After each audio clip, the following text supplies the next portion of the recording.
સૌનું હાર્દિક સ્વાગત છે। આવો જોઈએ આજના સમાચાર। સુરતના ઉધના વિસ્તારમાં એટીએમમાંથી ચોરીનો પ્રયાસ। બે ઇસમોએ એટીએમ તોડી રૂપિયા ચોરવાનો પ્રયાસ। રૂપિયા નહીં નીકળતા બંને ચોર ભાગી છૂટ્યા।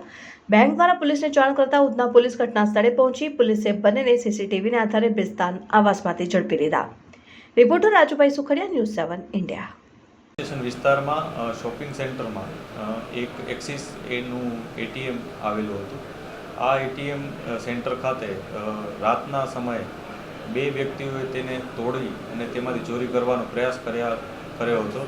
જે બાબતે તરત જ જે એટીએમ કંટ્રોલ રૂમ હોય છે ત્યાં સિગ્નલ ગયું હતું અને એ આધારે તેઓએ સુરત શહેર પોલીસ કંટ્રોલ રૂમમાં આ બાબતે જાણ કરી હતી। જે જાણ થતાં જ ઉધના પોલીસની ટીમ તરત એના ઉપર કાર્યવાહી કરવા લાગી ગઈ હતી।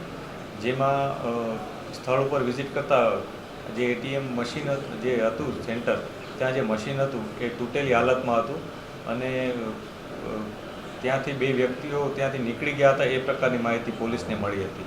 પોલીસે આ બાબતે તપાસ કરતાં જ બે અજાણ્યા ઈસમોની તપાસ શરૂ કરી હતી, જેમાં આગળ જઈને સફળતા મળી હતી। આ બે ઈસમો છે એમાં એકનું નામ શોએબ કાદર શેખ છે, જ્યારે એકનું નામ હુસૈન આરિફુદ્દીન મોમીન છે। આ બંને વ્યક્તિઓ આ ઘટનામાં સામેલ હતા। બંનેના સીસીટીવી ફૂટેજ પણ પોલીસને મળ્યા હતા। આ બંને આ પ્રકારની ચોરી કરવાનો પ્રયાસ કર્યો હતો, જેમાં નુકસાન પણ કર્યું હતું, જેથી પોલીસે આ બાબતે ગુનો નોંધ્યો હતો। આમાંથી જે શોએબ છે એ અગાઉ પણ લિંબાયતના એક ગુનામાં ચોરીના ગુનામાં સંડોવાયેલ હતો।